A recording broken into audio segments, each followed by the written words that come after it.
இந்த வீடியோவில் வந்து எதை பற்றி பார்க்க போகிறோன்னா, அதாவது ஊரக வளர்ச்சி மற்றும் ஊராட்சி துறையிலேருந்து பார்த்திங்கன்னா வேலைவாய்ப்பு வந்து அறிவிச்சிருக்கிறாங்க. தமிழ்நாட்டில் உள்ள 38 டிஸ்ட்ரிக்ட்லேருந்து பார்த்திங்கன்னா தனித்தனி வேக்கண்டாக வந்து அறிவிச்சிருக்கிறாங்க. இதுக்கு வந்து எப்படி வந்து விண்ணப்பிக்கிறதுன்றதான் இந்த வீடியோவில் வந்து பார்க்க போகிறோம். அதுக்கு முன்னாடி நம்ம சேனலை வந்து இது வரைக்கும் சப்ஸ்கிரைப் பண்ணாதீங்க, சப்ஸ்கிரைப் பண்ணி வச்சுக்கோங்க. அப்போ தான் பார்த்திங்கன்னா இந்த மாதிரி யூஸ்ஃபுல்லான வீடியோ வந்து தெரிஞ்சவங்களுக்கு ஈஸியாக இருக்கும். வாங்க வீடியோக்குள்ளே போகலாம்.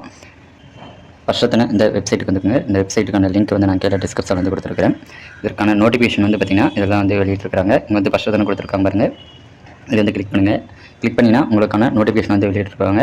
இதில் வந்து பார்த்திங்கன்னா யாராக இருக்கலாம் வேக்கன் வந்து அறிவிச்சிருக்காங்கன்னா, ஈப்போ ஓட்டுநர் வந்து, நெக்ஸ்ட் வந்து பார்த்திங்கன்னா பதிவரை எழுத்தாளர், அலுவலக உதவியாளர், இரவு காவலர்ன்றது பார்த்திங்கன்னா 4 வகையான வேக்கன் வந்து அறிவிச்சிருக்காங்க. தனித்தனி பார்த்திங்கன்னா உங்களுக்கு வந்து நோட்டிஃபிகேஷன் வந்து இருக்குது. இது வந்து நீங்கள் வந்து மினிமம் பார்த்தீங்கன்னா 8th பாஸ் பண்ணாலே போதும். இதில் வந்து நீங்கள் வந்து அப்ளை பண்ணலாம். இது வந்து யாராருக்கு எவ்வளோ வேக்கண்ட் இருக்குன்றது வந்து ஃபஸ்ட்டு தான் பார்க்கலாம். இதில் வந்து பார்த்தீங்கன்னா உங்கள் வந்து அப்ளை பண்ணுறதுக்கு அந்த லிங்க் வந்து இங்கே வந்து கொடுத்துருக்காங்க. இதை வந்து கிளிக் பண்ணுங்கள். கிளிக் பண்ணிங்கன்னா உங்களுக்கான ஹோம் பேஜ் வந்து இப்படி தான் இருக்கும். இதில் வந்து பார்த்தீங்கன்னா உங்களோட மாவட்டத்தில் வந்து எவ்வளோ வேக்கண்ட் இருக்குன்றது வந்து தெரிஞ்சுக்கொள்றது வந்து இங்கே வந்து கொடுத்துருக்காங்க பாருங்கள். மாவட்ட வரியாக வந்து பார்த்தீங்கன்னா உங்களுடைய வேக்கண்ட் வந்து தெரிவிக்கிறது. இதை வந்து கிளிக் பண்ணிங்கன்னா உங்களுடைய டிஸ்ட்ரிக்டை வந்து செலக்ட் பண்ண சொல்லுவோம். எந்த டிஸ்ட்ரிக்டில் வந்து பார்த்தீங்கன்னா எவ்வளோ வேக்கண்ட் இருக்குன்னு. ஃபஸ்ட்டு நான் வந்து பார்த்தீங்கன்னா ஆஃபீஸ் அசிஸ்டன்ட் வந்து கிளிக் பண்ணுறேன். கிளிக் பண்ணிங்கன்னா உங்களுடைய டிஸ்ட்ரிக்டில் வந்து எவ்வளோ வேக்கண்ட் இருக்குது, யாராருக்கு எவ்வளோ வேக்கண்ட் இருக்குது வந்து இதில் வந்து தெரியும். நீங்கள் வந்து அதுக்கேற்ற மாதிரி வந்து பார்த்தீங்கன்னா நீங்கள் வந்து அப்ளை பண்ண பாருங்கள். உங்கள் டிஸ்ட்ரிக்ட் ஏதோ நீங்கள் வந்து அதுக்கு வந்து நீங்கள் வந்து அப்ளை பண்ணுங்கள். இந்த மாதிரி பார்த்தீங்கன்னா நீங்கள் வந்து ஒவ்வொரு வேலை வாய்ப்பும் எவ்வளோ வேக்கண்ட் இருக்குன்றதை வந்து நீங்கள் வந்து செக் பண்ணி பார்த்துக்கலாம். செக் பண்ணிவிட்டு அதுக்கப்புறம் வந்து நீங்கள் வந்து அப்ளை பண்ண பாருங்கள். நம்ம வந்து இந்த வேலைவாய்ப்புக்கு வந்து எப்படி வந்து அப்ளை பண்ண போகிறோன்றது வந்து ஃபஸ்ட்டு பார்க்கலாம். நம்ம வந்து உங்கள் வந்து பார்த்தீங்கன்னா ஒவ்வொரு வேலைவாய்ப்புக்கும் தனித்தனி வந்து அப்ளை பண்ணுறதுக்கான லிங்க் வந்து கொடுத்துருக்காங்க. நம்ம வந்து பார்த்தீங்கன்னா ஆஃபீஸ் அசிஸ்டன்ட்டுக்கு வந்து எப்படி வந்து அப்ளை பண்ண போகிறோன்றது பார்க்கலாம். எல்லாத்துக்கும் சேம் ப்ரொசீஜர் தான். இங்கே வந்து பார்த்தீங்கன்னா அப்ளை பண்ணுறதுக்கான லிங்க் வந்து இங்கே கொடுத்துருக்காங்க. இதை வந்து கிளிக் பண்ணுங்கள். கிளிக் பண்ணிட்டீங்கன்னா நெக்ஸ்ட் தானே இப்படி தான் வந்து கேட்டிருப்பாங்க. இங்கே வந்து பார்த்தீங்கன்னா நீங்கள் வந்து எந்த கேட்டகரின்றது வந்து ஃபஸ்ட்டு தானே கேட்டிருக்காங்க. இதுக்கு வந்து அப்ளை பண்ண போகிறீங்களா அதுக்கு வந்து நீங்கள் வந்து கொடுத்துக்குங்க. நெக்ஸ்ட் வந்து பார்த்தீங்கன்னா நீங்கள் வந்து மேலே ஃபீமேலான்றது வந்து கேட்டிருக்காங்க. அதை வந்து நீங்கள் வந்து செலக்ட் பண்ணிடுங்க. செலக்ட் பண்ணிவிட்டு நீங்கள் வந்து பார்த்தீங்கன்னா எந்த மாவட்டத்துக்கு வந்து விண்ணப்பிக்கிறீங்களோ அதை வந்து கேட்டிருக்காங்க. நீங்கள் வந்து எந்த மாவட்டம் விண்ணப்பிக்கிறீங்களோ அதை வந்து நீங்கள் வந்து செலக்ட் பண்ணிக்கோங்க. எந்த மாவட்டத்துக்கு விண்ணப்ப போகிறீங்களோ அந்த மாவட்டத்தை வந்து நீங்கள் வந்து செலக்ட் பண்ணிடுங்க. செலக்ட் பண்ணிட்டு நெக்ஸ்ட் வந்து பார்த்தீங்கன்னா எந்த வந்து அட்டை வந்து கேட்டிருக்காங்க, எந்த தாலுக்காவுக்கு வந்து நீங்கள் வந்து செலக்ட் பண்ணி போகிறீங்களோ அதை வந்து நீங்கள் வந்து செலக்ட் பண்ணிடுங்க.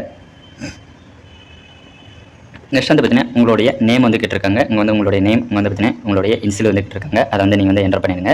என்டர் பண்ணிவிட்டு நெக்ஸ்ட் வந்து பார்த்தீங்கன்னா இங்கே வந்து பார்த்தீங்கன்னா உங்களுடைய ஃபாதரோட நேம் வந்து கேட்டிருக்காங்க. அதை வந்து நீங்கள் வந்து என்டர் பண்ணிடுங்க. என்டர் பண்ணிவிட்டு கீழே வந்து பார்த்தீங்கன்னா உங்களுடைய கல்வி தகுதி வந்து கேட்டிருக்காங்க. அதை வந்து நீங்கள் வந்து என்டர் பண்ணிடுங்க. நெக்ஸ்ட் வந்து பார்த்தீங்கன்னா இங்கே வந்து பார்த்தீங்கன்னா உங்களுடைய டிசி வந்து அப்லோட் பண்ண சொல்லியிருக்காங்க. இங்கே வந்து டிசி வந்து 100 KB வந்து நீங்கள் வந்து அப்லோட் பண்ணுற மாதிரி இருக்கும். அதை வந்து நீங்கள் வந்து அப்லோட் பண்ணிடுங்க. நெக்ஸ்ட் வந்து பார்த்தீங்கன்னா உங்களுடைய மதம் வந்து கேட்டிருக்காங்க. அதை வந்து இங்கே வந்து செலக்ட் பண்ணிடுங்க. நெக்ஸ்ட் வந்து பார்த்தீங்கன்னா உங்களுடைய உட்பிரிவு கேஸ்டோட உட்பிரிவு வந்து கேட்டிருக்காங்க. அதை வந்து நீங்கள் வந்து டைப் பண்ணிடுங்க. நெக்ஸ்ட் வந்து பார்த்தீங்கன்னா உங்களுடைய முன்னாள் வீரத்தில் வந்து இருக்கீங்களான்றதை வந்து கேட்டிருக்காங்க. அதை வந்து என்டர் பண்ணிடுங்க. நெக்ஸ்ட் பார்த்தீங்கன்னா ஆதரவற்ற விதவியான்று கேட்டிருக்காங்க. அதை வந்து நீங்கள் வந்து என்டர் பண்ணிடுங்க. நெக்ஸ்ட் பார்த்தீங்கன்னா மாற்றுத்திறனாளின்றது வந்து எஸ் கொடுத்துருங்க. நெக்ஸ்ட் வந்து பார்த்தீங்கன்னா உங்களுடைய ரேஷன் கார்டோட எண் வந்து கேட்டிருக்காங்க. அதை வந்து என்டர் பண்ணிடுங்க. நெக்ஸ்ட் பார்த்தீங்கன்னா உங்களுடைய டேட் ஆஃப் பர்த் வந்து என்டர் பண்ண சொல்லியிருக்காங்க. அதை வந்து என்டர் பண்ணிவிட்டு கீழே வந்து பார்த்தீங்கன்னா உங்களுடைய சொந்த மாவட்டம் வந்து செலக்ட் பண்ண சொல்லியிருக்காங்க. நீங்கள் வந்து எந்த மாவட்டமோ அதை வந்து நீங்கள் வந்து செலக்ட் பண்ணிடுங்க. செலக்ட் பண்ணிட்டு உங்களுடைய மொபைல் நம்பர் வந்து கேட்டிருக்காங்க. அதை வந்து என்டர் பண்ணிவிட்டு நெக்ஸ்ட் வந்து பார்த்தீங்கன்னா உங்களுடைய இமெயில் ஐடி இருந்தால் என்டர் பண்ணிடுங்க. இல்லைனா தேவையில்லை. நெக்ஸ்ட் வந்து பார்த்தீங்கன்னா நீங்கள் வந்து 8வது வரை பார்த்தீங்கன்னா தமிழ் வழியில் வந்து பயின்றீங்களான்னு கேட்டிருக்காங்க. பயின்றிருந்தீங்கன்னா எஸ் கொடுத்துருங்க, இல்லைனா நோ கொடுத்துருங்க. நெக்ஸ்ட் வந்து பார்த்தீங்கன்னா உங்களுக்கு வந்து மிதிவண்டி வந்து ஓட்ட தெரியுமான்றது வந்து கேட்டிருக்காங்க. ஓட்ட தெரியும்னா எஸ் கொடுங்க. கீழே வந்து பார்த்தீங்கன்னா உங்களுடைய அட்ரஸ் வந்து கேட்டிருக்காங்க. நீங்கள் வந்து உங்களுடைய அட்ரஸ் வந்து என்டர் பண்ணிவிட்டு நெக்ஸ்ட் வந்து பார்த்தீங்கன்னா உங்களுடைய டாக்குமெண்ட் வந்து அப்லோட் பண்ணுற மாதிரி இருக்கும். வகுப்பு சான்றிதழ் வந்து அப்லோட் பண்ணுற மாதிரி இருக்கும். உங்களுடைய கம்யூனிட்டி சர்டிஃபிகேட். நெக்ஸ்ட் வந்து பார்த்தீங்கன்னா உங்களுடைய ஃபோட்டோ வந்து அப்லோட் பண்ணுற மாதிரி இருக்கும். அதை வந்து நீங்கள் வந்து அப்லோட் பண்ணிடுங்க. நெக்ஸ்ட் வந்து பார்த்தீங்கன்னா உங்களுடைய சிக்னேச்சர் வந்து அப்லோட் பண்ணுற மாதிரி இருக்கும். அதை வந்து நீங்கள் வந்து அப்லோட் பண்ணிவிட்டு கீழே வந்து பார்த்தீங்கன்னா உங்களுடைய டெர்ம்ஸ் அண்ட் கண்டிஷன் வந்து கொடுத்துருக்காங்க. அதை வந்து நீங்கள் வந்து டிக் பண்ணிவிடுங்க. டிக் பண்ணிவிட்டு இங்கே வந்து பார்த்தீங்கன்னா உங்களுக்கான கேப்சா கோட் வந்து கொடுத்துருக்காங்க. அதை வந்து நீங்கள் வந்து என்டர் பண்ணிவிட்டு இங்கே வந்து சேவ் நெக்ஸ்ட் ஸ்டெப்னு இருக்குது பாருங்கள். இதை வந்து கிளிக் பண்ணுங்கள். சப்மிட் பண்ணிட்டீங்கன்னா உங்களுக்கான அப்ளிகேஷன் வந்து ஓடிபி வந்து கேட்கும்.